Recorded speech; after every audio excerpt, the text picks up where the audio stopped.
Now, our next presenter is Dr. Muhammad Tahir Sahab, Head of the Department of Islamic Studies, Rifa International University, Islamabad, Pakistan.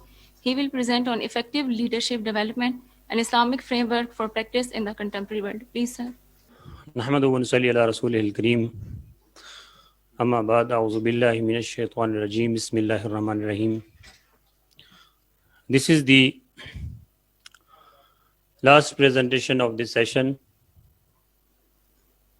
and inshallah after this there would be concluding remarks from the session of this chair of this session, Dr. Alim Khan. So the topic of my today's presentation is, as Ms. Amina Mushtaq mentioned, effective leadership development and Islamic framework for practice in the contemporary world. As we are hearing from the yesterday till today, the scholars and keynote speakers, session chairs, chief guests, they provided their profound and extensive overview of leadership from various perspectives, from Islamic perspective as well as the Western perspective, and some of them they provided comparison between these two. So how we can develop effective leadership in our country by looking at the teachings of Islam. First of all, we need to understand that we are coming from Islamic epistemology that is based on revelation, the teachings of Quran and Sunnah of the Prophet Muhammad sallallahu alaihi wasallam. We can derive leadership development program in the light of the teachings of Quran, and then we have true reflection of these leadership qualities and attributes in the personality of the Prophet Muhammad sallallahu alaihi wasallam. And we are blessed with this, that we have exalted model for us to follow for effective leadership.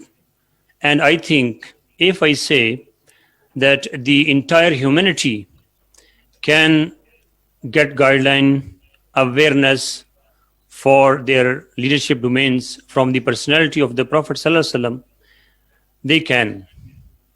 As Allah Almighty declared the Prophet Muhammad sallallahu alaihi wasallam a complete exalted model for humanity, and at the same time Quran clearly states that wa innaka la ala khuluqin azim, you Prophet Muhammad sallallahu alaihi wasallam are on an exalted standard of character.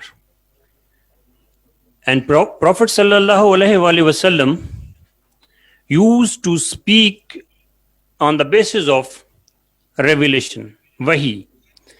So we have two forms of wahi, wahi jali, wahi khafi, and these are actually the sources of guideline for Muslim leaders.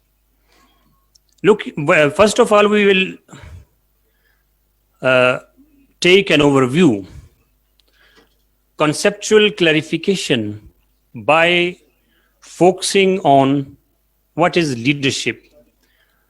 So one definition says that successful leadership is leading with the heart, not just the head. Secondly, leadership occurs when one person induces other to work toward some predetermined objectives. Thirdly, the ultimate test of practical leadership is the realization of intended real change that meets people's enduring needs. Fourthly, leadership is influence, nothing more, nothing less. And similarly, fifthly, leadership comes from integrity, that you do whatever you ask other to do. Sixthly, effective leadership is not about making speeches or being liked. Leadership is defined by results, not attributes.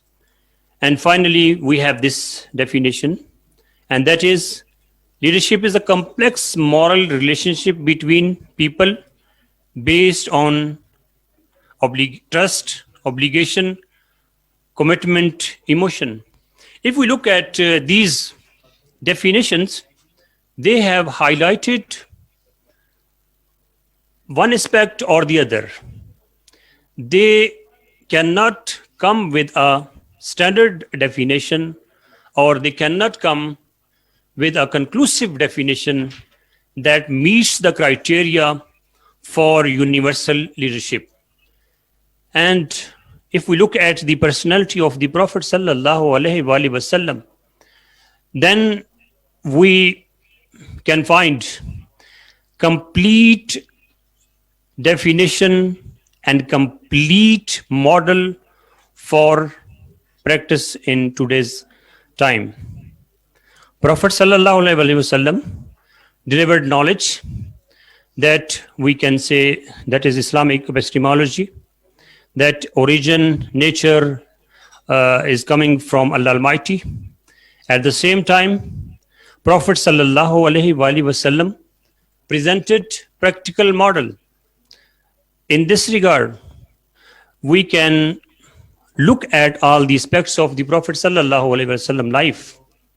That is starting from individual life, family life, social life, political life, and professional life, we can say. That Prophet sallallahu alaihi wasallam has given us that we need to emphasize on all the domains of life so that we can make ourselves successful not only in this world but the hereafter. So now we can clarify that what we are having today in our world is highlighting sometime one aspect or the other, not conclusive, not complete guideline for leadership.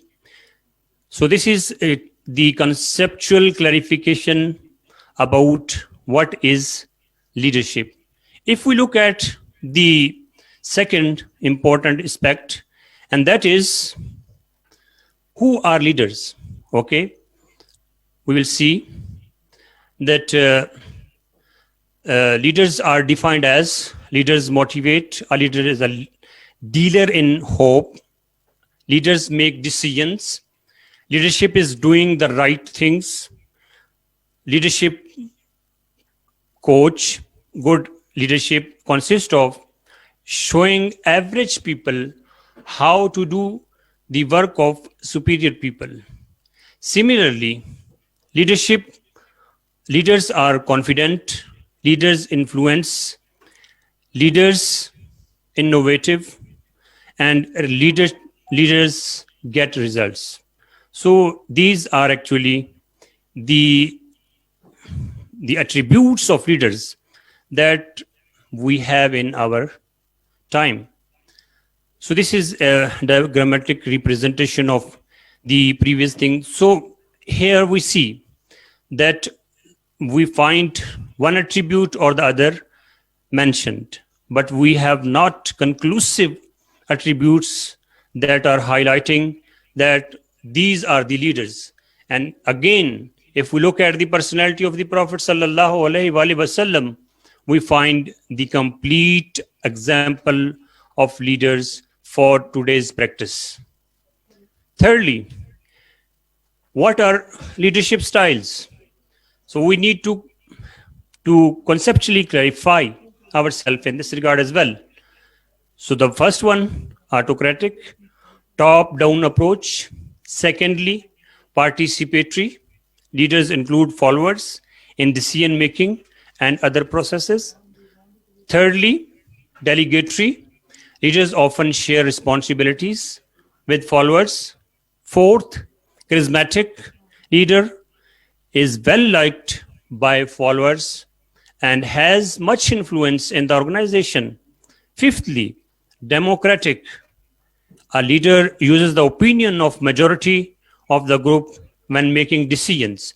So these are the styles that we find in our today's time. And if we look at these styles, we cannot conclude that these are the perfect styles for practice in all areas of the world. These maybe we can practice locally. For example, autocratic, like absolutism, or we can say that the person who is saying, okay, I am the dictator, you have to follow me. So it does not work anywhere in the world. Maybe you can suppress the people for some time, but then the result would be negative. So we cannot conclude that these styles can provide us a conclusive model for the styles of leadership.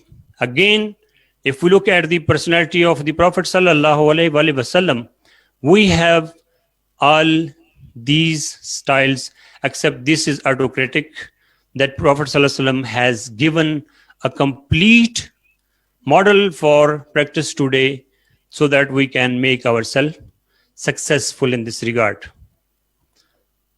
Then how can we actually frame in our today's time for the holistic development or for the overall leadership development? Firstly, we have actually three things here. That the first one is personal development. Secondly, we have the professional development. And thirdly, we have cultural development. And these three constitute holistic development of leaders. Okay, firstly, look at the first one, intellectual. That is referring to the knowledge, and a leader must have knowledge of Islam and his area of expertise. Secondly, physical. Mostly we think, okay, physical mean healthy, okay, no problem at all. But physical, here we can look at from another angle, and that is that the person has been developed righteously on the basis of loveful earning, halal earning. And this is the need of the day that we need to emphasize. Nurture the people who are righteous. And with this basis, we can say, okay, the righteous person can establish justice in the society. Thirdly, psychological.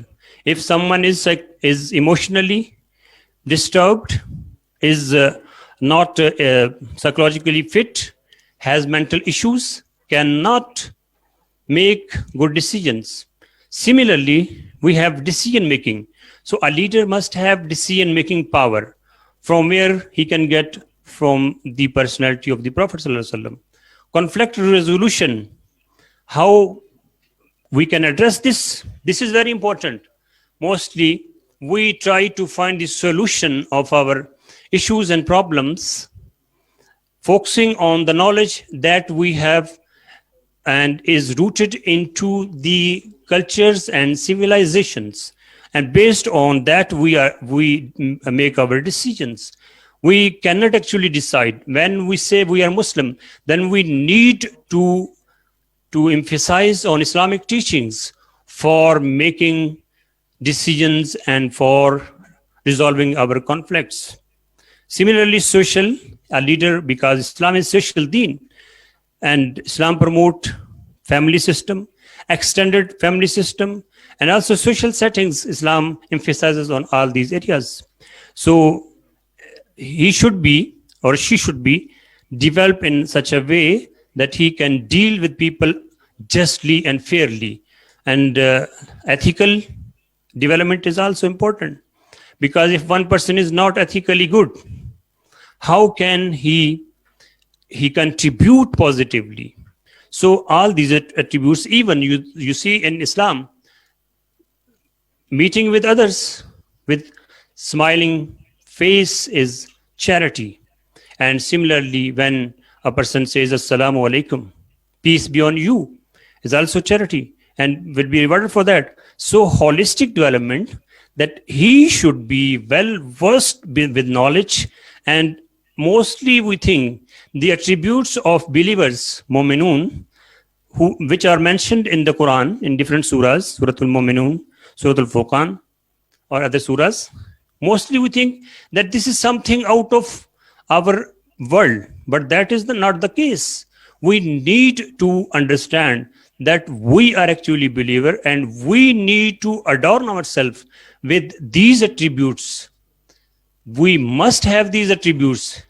We are mostly considering that this is about the companions of the Prophet sallallahu alaihi wasallam, but we are not here. We need to emphasize and understand that this is actually the Holy Quran is for us, and these attributes for us, not for someone else. And we need to emphasize on these attributes so that we can develop our personal development. That is the one aspect of Islamic framework for leadership. Secondly, professional development, knowledge of Islam and field. Then the person can work in his her profession excellently, because on the basis of teachings, he can make justice with himself, herself, and subordinates. Otherwise, maybe he can make injustice. That is the root cause of our leadership in programs in Pakistan. Mostly what we see in the Quran and Sunnah, we need to actually practice that one. We need to translate that vision into life. Otherwise, we can say, okay, these teachings are there, and we actually following something else that is rooted into or grounded into the other civilization and religions. So we need to come close to the teachings of Islam. That is the solution. That is the solution for Muslims until the day of judgment. And this is very important, that we need to link ourselves with the Quran and Sunnah of the Prophet sallallahu alaihi wasallam. So we just talk, speak, and just talk about Islam. And when we talk about actual practice, we are practicing something else. So this is, we can say, hypocrisy, that you are talking about something and doing something else. Lima taquluna ma la taf'alun. Quran clearly mentioned that. Interpersonal skills must for professional development, communicative skills, devotion management, attention management. While you are serving in any organization, you need to serve honestly with your full trust that you actually have signed for that organization. And this is the need of the day. Mostly people working, and they just work for earning. That should not be the focus. When you are giving time, give your time accurately. Then time management, manage your time appropriately, and try to achieve your tasks and goals. So a leader must be goal-oriented, task-oriented while working in his professional life.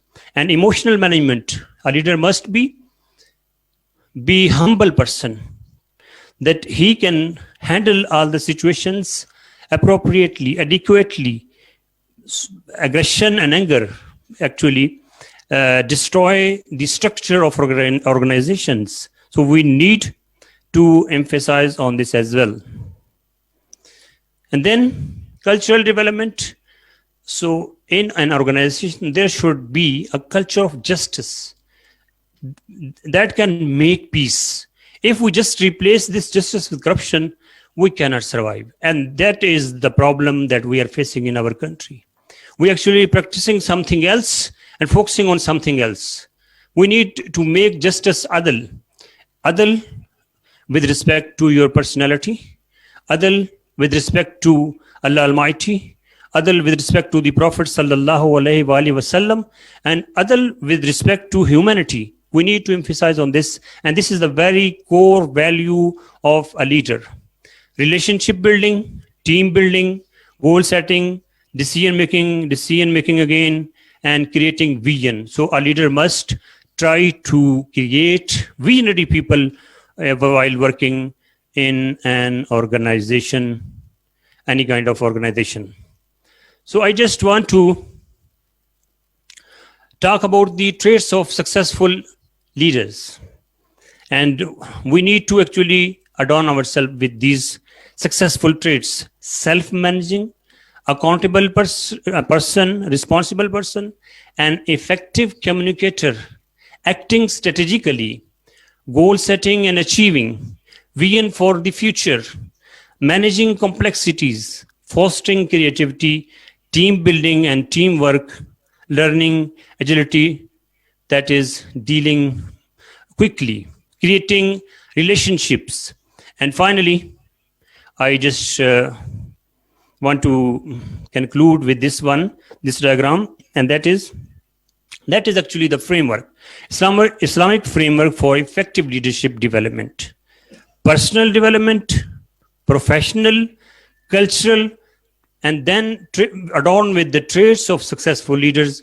Then we can say that this is the effective leadership development. Otherwise, we are talking about something else, not about the leadership.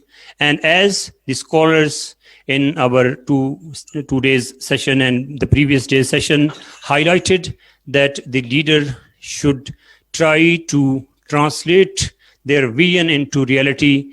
Whatever they receive from revelation, whatever they receive from the best model, the exalted model of the Prophet ﷺ, they need to translate that vision into the reality of this world and into the reality of their organization. That was all about today's presentation. Jazakallah khair for listening.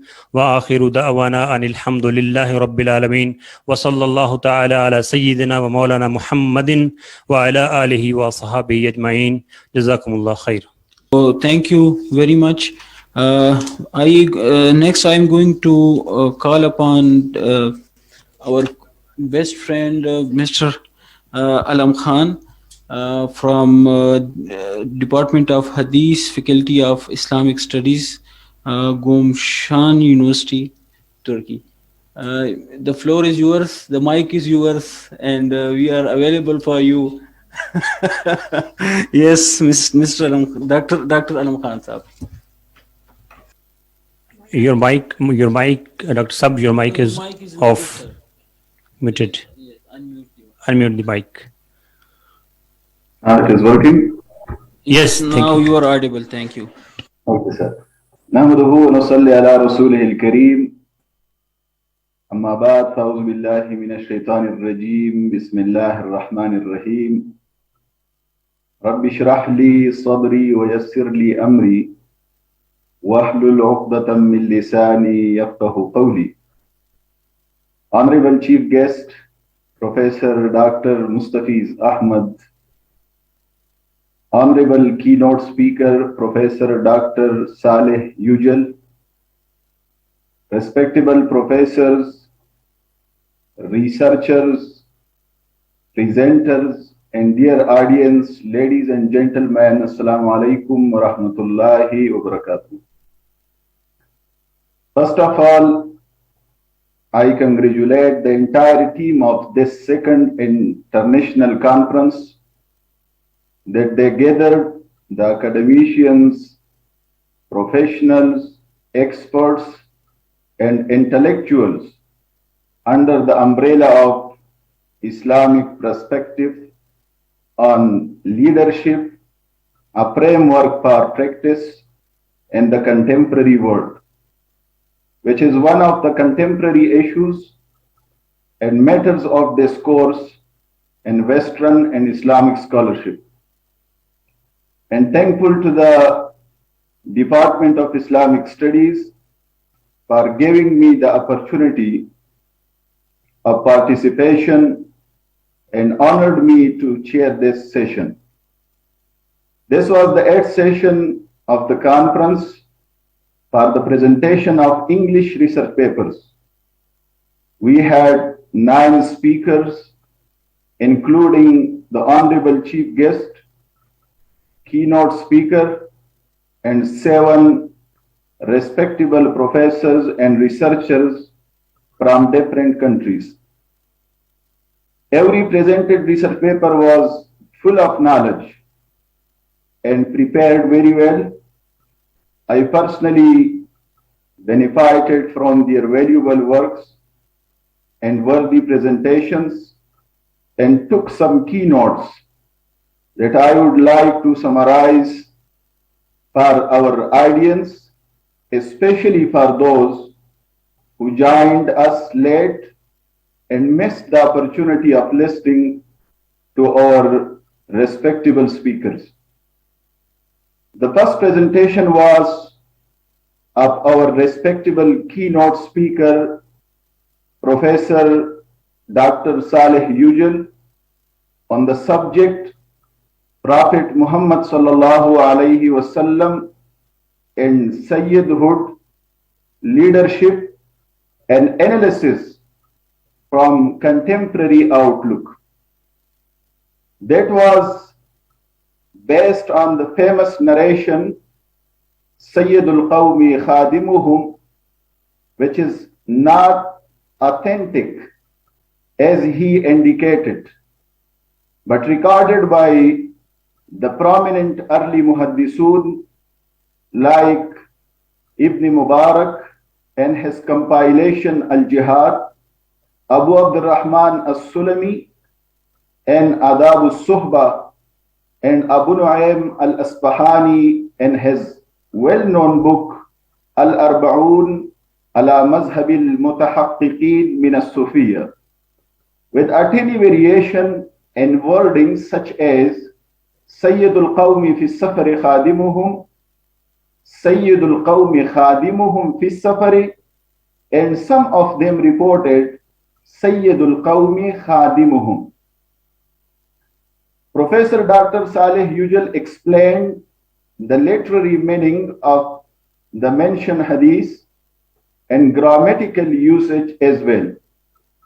Moreover, he highlighted the characteristics of leadership and concluded, in the light of the mentioned hadith, that a leader can be independent, exemplary, pluralistic, and unselfish. The second presentation was the tragedy of self-induced hypnosis and leadership crisis, which is presented by Ms. Anjum Ghauri on the behalf of Dr. Asma Rashid Sahiba. She put a glance at the contemporary leadership's crisis, which are deeply rooted in tragical self-induced hypnosis that feeds on the distortion of facts for the achievement of momentary goals of the leaders. Besides, she illustrated the nature and rule of self-induced hypnosis in the light of wider leadership challenges in the contemporary world, and tried to comprehend and unearth the feasible way out for sorting out the challenges and problems linked to the leadership crisis from the perspective of Islamic teachings. The third presentation was the rule of justice and leadership in context of Imam Ghazali's thought and analysis of Islamic moral systems, which was presented by Dr. Sayyida Maimuna Khushbakht Sahiba. She explained the importance and rule of moral and ethical teachings and the organization of institutions and their leadership. She analyzed the moral value of justice and its importance in the building of effective leadership in Muslim societies. She focused on how the distinct feature of justice, particularly present in Islamic teaching, can significantly affect leadership and its principles in current times.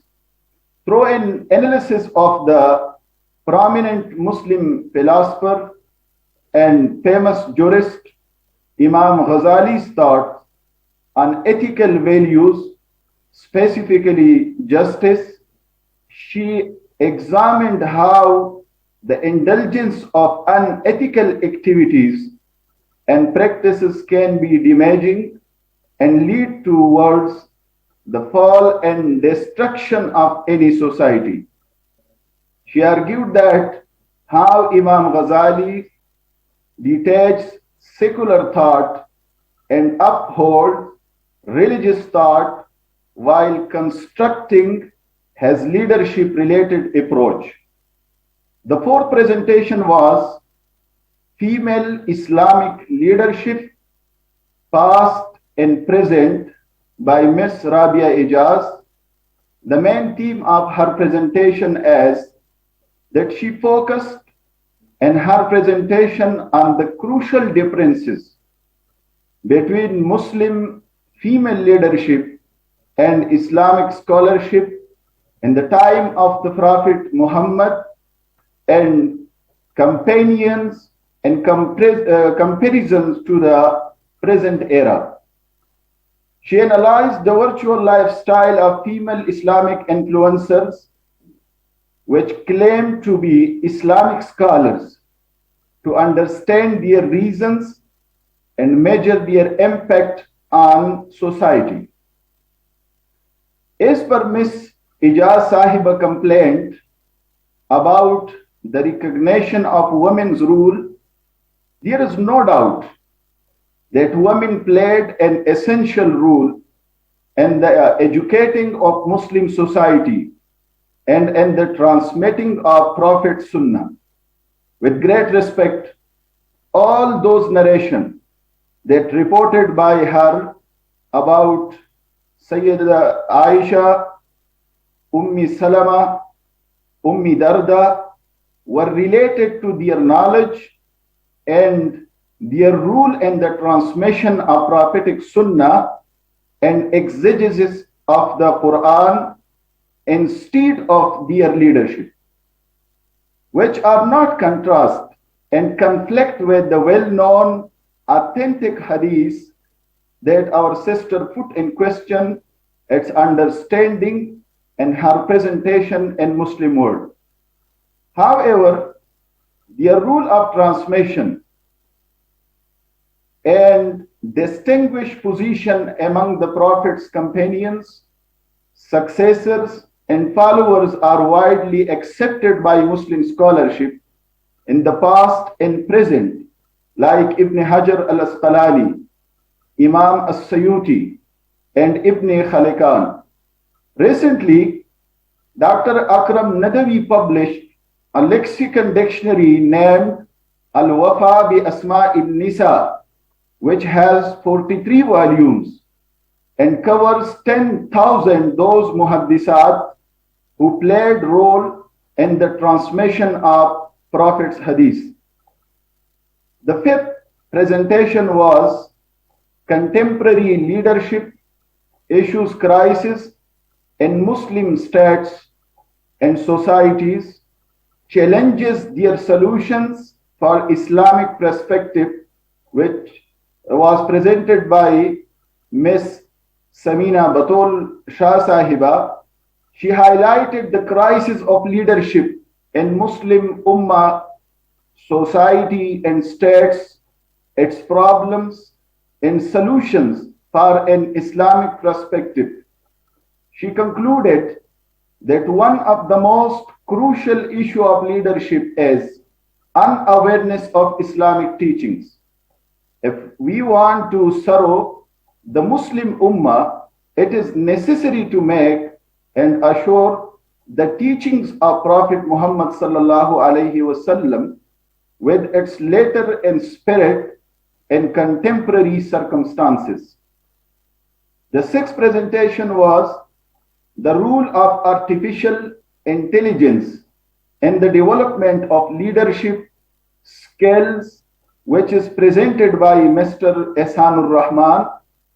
He presented a detailed study and explained the basic terminologies like leadership, intelligence, and development literally, and put a glance on the leadership challenges of the current era in Muslim world, as well as the role of artificial intelligence and leadership.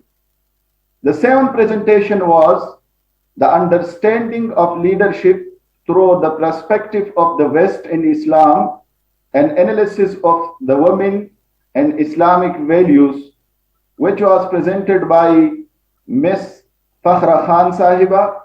She highlighted that leadership as the virtual element for every country. It enables one to manage the continued progress in society. Both Western and Muslim scholarships have distinguished perspectives regarding leadership. She presented a detailed historical analysis of the West and Islamic perspective of leadership, as well as she clarified the current need for Ummah to reconstruct their Islamic values, especially as hold both temporal affairs, spirituality, and humanity of leadership.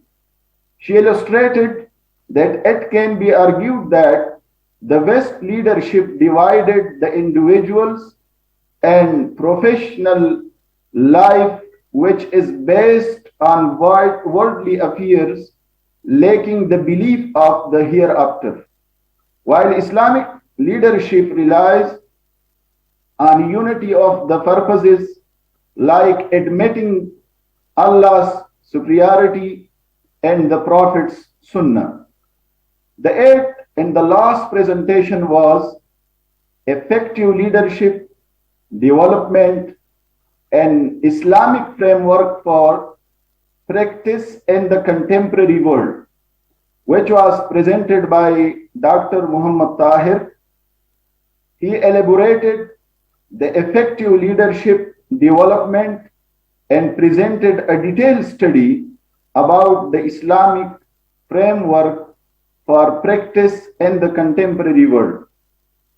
Once again, I congratulate the organizers of this scientific conference and thankful to the respectable professors and researchers for quenching our thirst for knowledge by their valuable research by sharing their valuable research with us.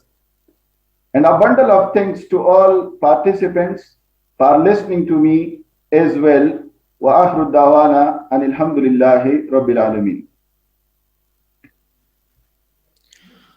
Jazakallah khair, Jazakallah Hasan al Jaza. Dr. Alim Khan, you have provided your feedback, extensive feedback, I think, and you critically analyzed all the presentations. And we are going to further proceed for our concluding ceremony. And we will start our concluding ceremony with the recitation of the Quran. And I invite Qari Maqbool Ahmad for the recitation of the Quran. أعوذ بالله من الشيطان الرجيم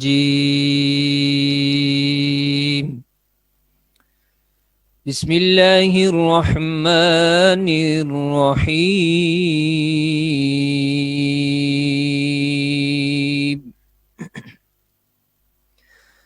إن الله يأمركم أن تؤدوا الأمانات إلى أهلها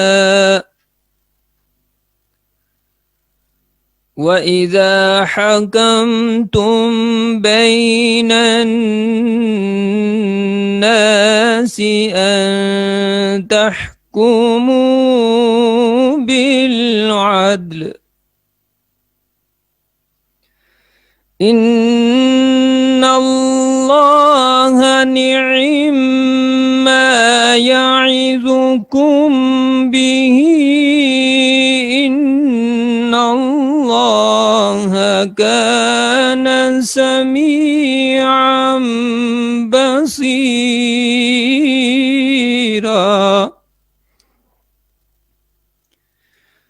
يا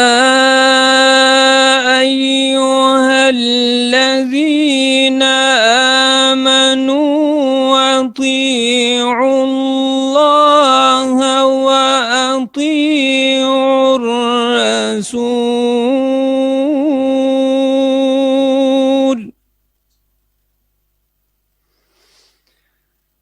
أطيعوا الله وأطيعوا الرسول وأولي الأمر منكم فإن تنازعتم في شيء فردوه إلى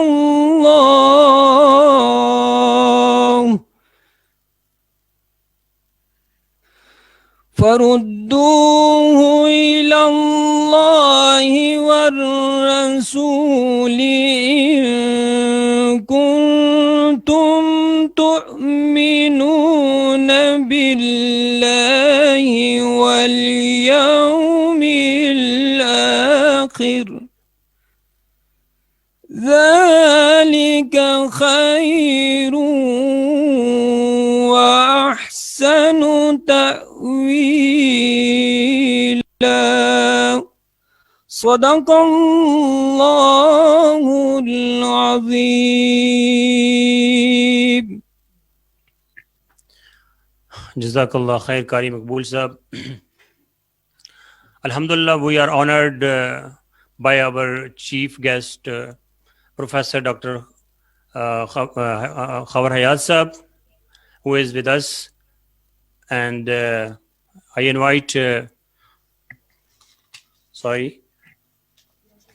Yavar Hayat, sorry.